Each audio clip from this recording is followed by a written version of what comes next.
Boa noite a todos, muita paz, muita luz, saúde e esperança.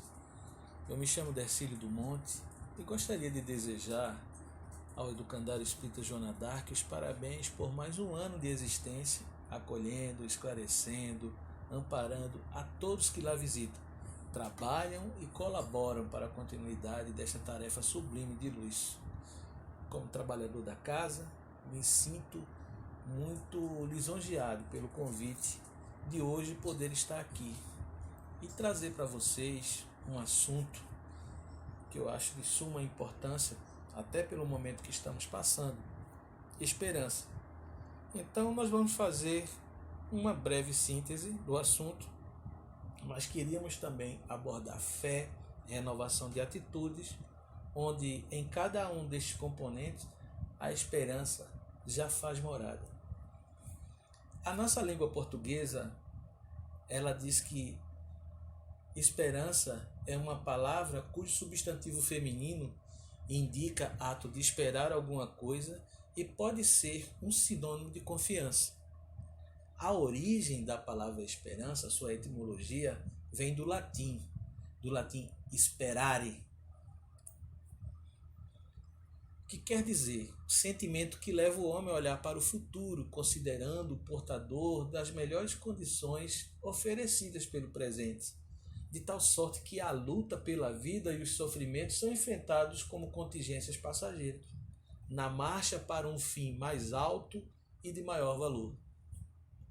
Dentro dessa conceituação, a gente vê uma palavra contingência, que da forma filosófica e da lógica como ela é aplicada, ela quer dizer que é um modo de ser daquilo que não é necessário, nem é impossível, mas que pode ser ou não. Então, qual a importância da esperança? É que ela nos traz lá no íntimo a certeza de que algo muito desejado vai ou pode acontecer. Mas para isso precisamos compreender uma coisa, que a esperança é uma potência interior e, sendo ela assim, possui uma dinâmica extraordinária para conciliar os nossos sentimentos com o fim útil na existência humana. Mas queria retificar, para conciliar os nossos sofrimentos com o fim útil na existência humana. Mas lá na definição do latim ele diz que a contingência, os sofrimentos são enfrentados como contingências passageiras. E aqui a gente entende que tem que conciliar os sofrimentos com o fim útil. Então, se a gente vê um ou outro lá, a contingência ela diz que não é necessário, não é impossível, mas pode ser ou não. Então, esses sofrimentos que nós estamos passando aqui, ele não é que seja necessário, mas também que não fosse impossível de acontecer nesse momento. Mas todos nós sabemos da aplicação da lei de causa e efeito. Já estamos em plena transição planetária. Ninguém aqui estava desavisado.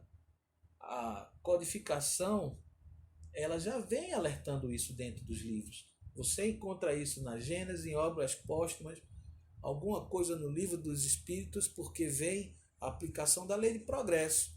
Então, tem um fim útil nisso aí. Além deste fim da mudança de patamar do plano terrestre, temos também aqui observado muito o afloramento, que eu posso dizer assim, da caridade. Isso tem nos agradado bastante e a muitos. Não só a caridade material, mas também as preces que estão sendo feitas àqueles que estão convalescendo por essa luta contra esse vírus. O que é então ter esperança? É acreditar que alguma coisa muito desejada vai acontecer. E como pode ser a esperança? A esperança ela pode ser fundamentada ou realística, ou baseada em alguma utopia ou algo que dificilmente será alcançado. Em um sentido figurado, a palavra esperança pode dizer respeito a alguma pessoa na qual é colocado um elevado grau de expectativa. Há um pensamento, segundo a psicologia, não quer dizer que seja o pensamento, mas uma vertente que psicologicamente ela é uma tensão própria de quem se sente privado de um bem ardentemente desejado, mas que julga poder alcançar por si mesmo ou por outro. De uma maneira geral, no entendimento das pessoas, esperança significa confiança, expectativa ou perspectiva. Tá? Isso é mais popularmente dito pelas bocas, mundo afora, que ela tem essa característica, ou ela significa essas três coisas. Mas aonde eu quero chegar aqui, trazer para vocês, o que eu encontro dentro da doutrina espírita, ela tem outro tríplice aspecto que melhora muito essa conceituação. Porque quando a gente vê essas três coisas aqui, a gente vê data, a gente vê número, a gente vê muita materialidade dentro do sentimento, que não deixa de fazer parte também. Mas esse momento de hoje a gente precisa de uma coisa mais sentida, uma coisa mais íntima, que realmente aflore os nossos sentimentos. A esperança, ela aponta para um bem futuro possível, mas incerto. Ela diz respeito aos bens árduos e difíceis, que não depende apenas da vontade de quem espera, mas de circunstâncias externas e que o torna incerta e falível. Veja que esses dois pontos ele atenta muito um lado bem material da esperança, seguindo aqueles três conceitos: perspectiva, expectativa, né? E esperança, que vai diferir muito de um outro que eu vou trazer aqui para vocês. No pensamento grego, a esperança ela designava tanto o momento feliz ou infeliz de quem espera por ela. No pensamento romano, a palavra esperança designava somente o momento de felicidade. Porém, ambos os pensamentos jamais atingiram a certeza de um futuro feliz, tanto no pensamento grego quanto no pensamento romano. Mas como a gente chegou aqui a conhecer bem essa palavra esperança na aplicação dentro daquilo que a gente chama cristianismo? Porque é uma revelação judaica cristã que revelou a esperança como uma categoria de uma virtude fundamental à vida cristã, tá? E trazida por uma pessoa, por Paulo de Tarso, com toda certeza. Mas para essa compreensão do tema de hoje sobre esperança, nas minhas pesquisas eu fui buscar a contribuição do próprio Paulo de Tarso, de Santo Agostinho e Tomás de Aquino, que nesse nosso estudo foi de grande importância assim, para que a gente fizesse as nossas reflexões e poder conversar com vocês aqui nesta noite. Então, essa tríade leva um sentido de realização de coisas materiais, também não excluindo as sentimentais, como eu já havia falado. Mas aí eu computo aqueles três aspectos: esperança, expectativa e perspectiva. Mas quando agora eu quero adentrar um pouco na busca da esperança dentro do Espiritismo, mais precisamente no Evangelho segundo o Espiritismo, ele já vai me abrir o horizonte para aquilo que eu quero chegar, no sentimento. Então, a doutrina espírita ela nos fornece uma dimensão realista da vida futura e a esperança tornando-se uma força inovadora. A certeza de que a vida continua além do túmulo e de que não seremos levados nem para o céu nem para o inferno, porém conduzidos de acordo com o peso específico do nosso perispírito. E dá-nos a confiança sem limite na infinita bondade de Deus. Isso tem muito sentimento, né? Então, crendo no que diz o Espiritismo, nos convida sempre a estudar com mais afinco, a fim de que possamos servir a Deus com mais conhecimento de causa. Assim, o Espiritismo ele nos dá subsídio para melhor compreender o que realmente seja a esperança. Falar na ótica espírita sobre esperança, nos cabe apenas apontar o sentimento em sua aplicação como se apresenta no Evangelho segundo o Espiritismo. Até porque, observem isso, a doutrina espírita ela não faz nenhuma definição designando-a. As passagens dentro do Evangelho segundo o Espiritismo, de certo modo, acompanham uma trindade: fé, esperança e caridade. Trazida pela teologia de Agostinho de Hipona e Tomás de Aquino, mas cabe uma observação. Então, convido a vocês para essa reflexão. Observemos que precisamos ter um olhar crítico para a história, né? Essa história que nos rodeia de um modo geral. Paulo já falava desta tríade, desses três elementos, relatada em sua primeira epístola aos Coríntios: fé, esperança e caridade. E como sendo a mais importante, a caridade. Porém, Paulo nos faz entender em sua primeira epístola aos Coríntios que a caridade ainda é mais importante que a fé e a esperança. Tanto é verdade que Kardec, reflexionando em cima dessa epístola de Paulo, acredito eu que ele consegue criar o lema do Espiritismo: fora da caridade não há salvação. E vou mais além. Creio que Allan Kardec bebeu dessas águas paulinas com muita vontade para chegar à conclusão, bem como a relação da fé quando é inabalável. Lembra daquela frase de Kardec? Fé inabalável é aquela que encara a verdade face a face em todas as eras da humanidade. Com certeza ele foi buscar inspiração nessa, que eu acho uma das coisas mais lindas já escritas na face da terra, numa inspiração, que é essa primeira epístola aos Coríntios. Ainda que eu falasse a língua dos homens, que falasse a língua dos anjos, sem caridade eu nada seria. E aí Paulo brilhantemente discorre maravilhosamente essas palavras aos Coríntios. Muito bonito isso. E emocionante.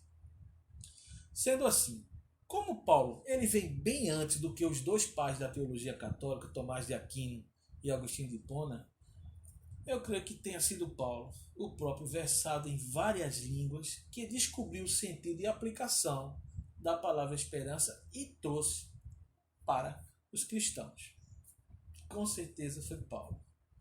E os outros dois, como vem após o período paulino, né, eles bebem também da água de Paulo e começam a discorrer a sua teologia em cima disso. E eles falam muito sobre a esperança, a fé e a caridade também. Mas temos que dar o crédito ao pai, que é Paulo. Então, podemos observar como são relevantes as informações e onde a esperança, está inserida e sendo assim, é incentivado este sentimento dentro da doutrina espírita. Nesse momento o qual estamos todos nós atravessando, é sim, com certeza, meus irmãos, da transição planetária. Então, eu não queria aqui abordar nesse aspecto religião, e sim o sentimento que traz a esperança dentro do Evangelho segundo o Espiritismo. Então, o Espiritismo como ciência, filosofia, é importantíssimo esse duplo aspecto. O tríplice aspecto que eu quero trazer a ele, eu vou botar por minha conta, desculpem meus irmãos, eu acrescentaria o sentimento da espiritualização. Tiro a religião de lado, porque a religião, a gente vê que ela nos difere, ela poderia nos aproximar mais, mas ela nos afasta. Quando alcançarmos o grau de espiritualização desejada, então vamos ver a implementação do amor na terra, que foi aquilo que Jesus quis trazer. O cristianismo foi designado pelos homens, uma criação que os homens deram a derivação da palavra Cristo, que vem do grego, que o nome de Jesus não é Jesus Cristo, não é conhecido como Jesus de Nazaré. Nós não viemos aqui falar disso, nosso tema é esperança. Então, voltando ao raciocínio anterior, nós não estamos aqui ressignificando a definição kardeciana do triplo aspecto do Espiritismo.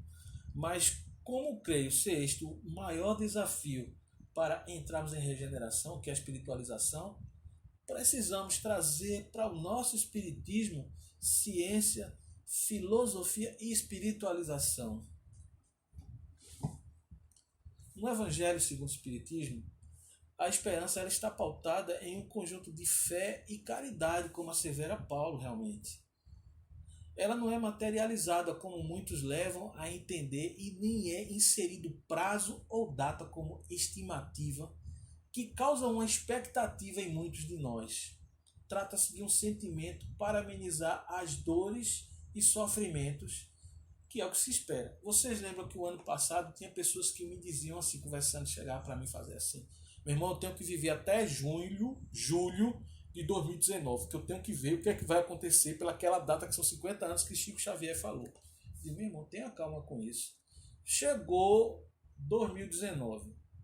Julho de 2019, aconteceu alguma coisa. No final do ano, aparece esse nosso coleguinha que está aqui fazendo o trabalho dele e está preocupando, deixando todo mundo dentro de casa. Foi o que aconteceu, né, minha gente? É um processo. Tudo bem. Mas agora na internet chove, ó, a nova data é 2057, que então já tem gente com expectativa, né? Já está ansioso para viver 2057. Aí eu pergunto, tu já fez as contas da tua idade que tu tem hoje até 2057 para ver se tu chegou lá ou tu já és pó, meu irmão? Né? Para que a gente criar expectativa? Então é por isso que eu digo, a esperança a gente tem que tratar ela com sentimento para viver o agora e ter fé na vida futura. Deixa que o dia passe, vamos viver um dia de cada vez, porque isso causa ansiedade, que também é causadora de doença. Não é isso? Então, por isso que eu digo, ela não é materializada como muitos levam a entender e nem é inserido prazo ou data como estimativa, que causa expectativa em muitos de nós. Trata de um sentimento para amenizar as dores e os sofrimentos. É o que se espera da esperança.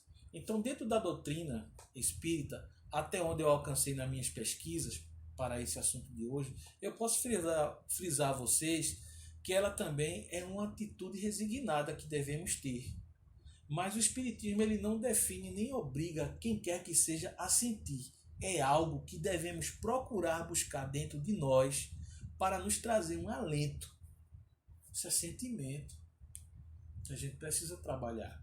Então o Espiritismo ele fala da esperança, agora mais precisamente da sua aplicação desejosa na paz do mundo, na vida futura, no amor. Porém, ele não vive conceituando-a dentro das suas passagens. Então, direcionando a algo, o Espiritismo ele traz ela assim, direcionando sempre a algo que todos nós já tivéssemos, como se já tivéssemos a compreensão de que ela não está morta, a esperança, como diz o jargão popular.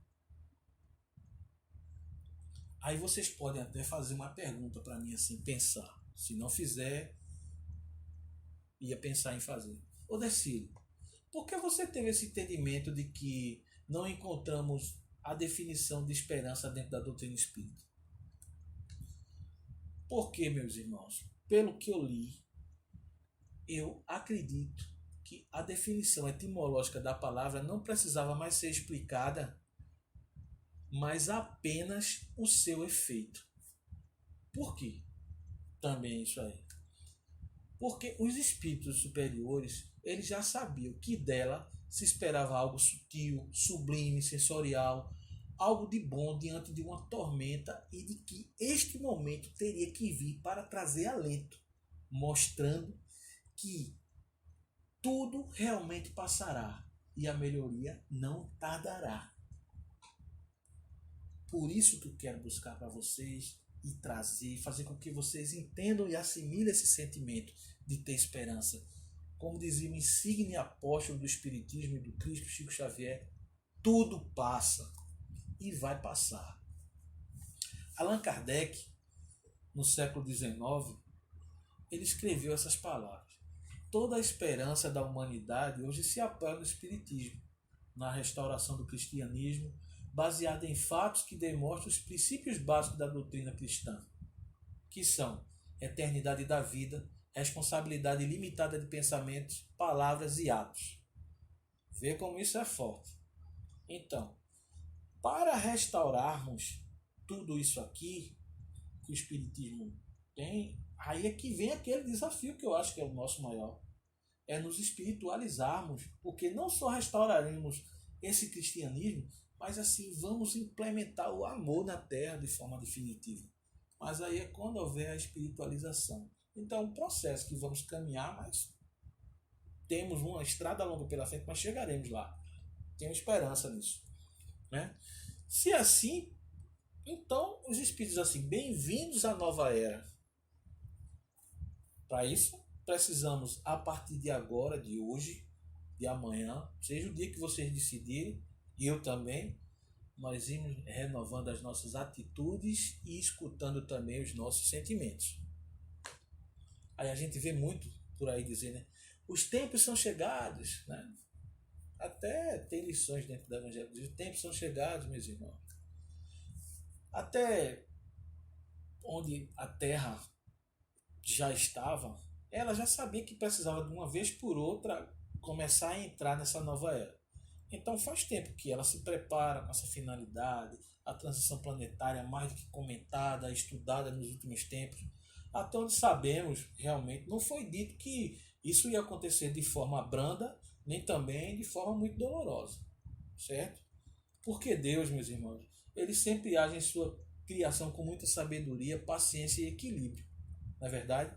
E como ainda ele sabe que nós não somos espíritos totalmente devotados ao amor, esse processo se dará de maneira dolorosa, mas não menos misericordiosa. Então, basta observarmos o momento aí enfrentado agora e a gente vê quanta solidariedade aflorou, né? Quanta caridade está acontecendo, quantas preces, quantas orações. Então a gente precisa mudar a atmosfera também do planeta a partir dessa conduta e dessa prática de oração para romper as barreiras do infinito e alcançar lá ao Senhor de bondade infinita os nossos pedidos de melhoria. Então, essas mudanças não se procedem sem que tenhamos que lutar. Hoje, todos nós aqui estamos travando uma intensa luta pela saúde e, consequentemente, pela nossa vida. Precisamos manter as nossas esperanças ávidas para lograrmos êxito, né? Nós temos irmãos aí hospitalizados, nós estamos orando, eles estão lutando lá para sair daqueles aparelhos, para voltar à sua vida normal, ou quem sabe partir para o plano espiritual, mas mesmo assim a nossa ligação ainda continua. E nós vamos aqui estar emanando energias, forças, boas vibrações, para continuarmos, que a vida continua. E com certeza, mesmo, a lei de progresso ela está sendo aplicada em nosso planeta para o melhoramento e com ele o rumo dos espíritos que precisam evoluir, os que permanecem aqui ainda no caminho, os que estarão a caminho, tanto os desencarnados quanto os que em breve chegarão a habitar o nosso planeta. Então cabe aqui um comentário mais amplo. Os que permanecerão aqui, eles serão orientadores desses espíritos que virão para o planeta de regeneração, para adentrar até em regeneração. Então, os que permanecerão serão pais, professores, orientadores, porque os espíritos que de lá vêm, eles chegaram aqui com a bagagem de conhecimento e sentimentos melhores, mas eles precisam ser educados, orientados, assistidos por uma sociedade melhor, mais justa, tá entendendo? Para que isto venha aflorar no futuro de uma forma benéfica. Aí sim a Terra será implantada a regeneração definitiva, porque já são espíritos com os sentimentos mais ressocializados do que os nossos atualmente. Então tenhamos fé, esperança. Não há dor nem mal que dure eternamente. Eternamente são os espíritos e o amor que Jesus nos trouxe. Esta tormenta vai passar. O bem maior é mais extenso do que estas dores recentes que assolam todo o nosso planeta Terra. Podem ter certeza. mas percebo que a solidariedade mais uma vez se multiplicou e a beneficência aflorou, e que assim seja. Fénelon, no capítulo 1, item 10 do Evangelho segundo o Espiritismo, em 1861, ele diz a seguinte coisa, que a revolução que se apresta é antes moral do que material. Os grandes espíritos mensageiros divinos sopram a fé para que todos vós, obreiros esclarecidos e ardorosos, façais ouvir a vossa voz humilde, porquanto sois o grão de areia, mas sem grãos de areia não existiriam as montanhas. Assim, pois, que estas palavras, somos pequenos, careçam para vós de significação. Alertamos mais uma vez, a doutrina veio esclarecer, nos preparar para esses instantes que estamos vivenciando. Então, como perder as esperanças sabendo que descobrindo em cada uma dessas páginas dos livros da codificação que não estamos sozinhos? Não é? Porque percebemos que estamos sempre amparados e assistidos pela espiritualidade amiga. Mantemos uma vibração de oração e comunicabilidade com um plano maior, os sentimentos, né, pensando no bem comum. Né? Então, ainda que doa os entraves da caminhada evolutiva, precisamos agradecer por estarmos fazendo parte desse processo de mudança. Se continuarmos, veja a responsabilidade que estamos assumindo em educar, em orientar, em ser melhor dentro do contexto social e humano para aqueles que estão chegando. Vê que coisa importante. Para isso eu gostaria, já chegando perto do final aqui, falar um pouquinho de uma coisa que eu achei muito bacana de Hermance do Fogo, que é educação para o alto amor, que isso faz parte também desse momento de mudança. Então, ela diz o seguinte, que o mais ingênuo ato de amor a si consiste na laboriosa tarefa de fazer brilhar a luz que há em nós, permitir o fulgor da criatura cósmica que se encontra nos bastidores das máscaras e ilusões. Somente assim, escutando a voz do nosso guia interior, nos esquivaremos das falácias do ego que nos inclina para as atitudes insanas da arrogância. Quando não nos amamos, queremos agradar mais aos outros do que a nós. Mendigamos o amor alheio, já que nos julgamos insuficientes ou incapazes de nos querer bem. Neste momento de perspectivas alviçareiras, com a chegada do século XXI, a esperança acena com horizontes iluminados para a caminhada de ascensão espiritual da humanidade. Vê que coisa bonita, né? Alviçareiras quer dizer prenúncia, acontecimento feliz. Então, com certeza, depois de tudo isso, nós vamos viver acontecimentos felizes, se Deus quiser. A gente tem certeza que o mundo será diferente, mas que não vamos deixar de vivenciar momentos de felicidade. Eu queria, já chegando no fim aqui, falar também de um conto budista que eu achei muito bonito para a gente fazer uma reflexão no final, que é a certeza e a dúvida. Então, Buda, certo dia, estava com seus discípulos reunidos numa manhã, quando um homem se aproximou dele e fez a seguinte pergunta: existe Deus? Então Buda vai e responde: existe. Depois do almoço aproximou-se outro homem e quis saber de Buda: existe Deus?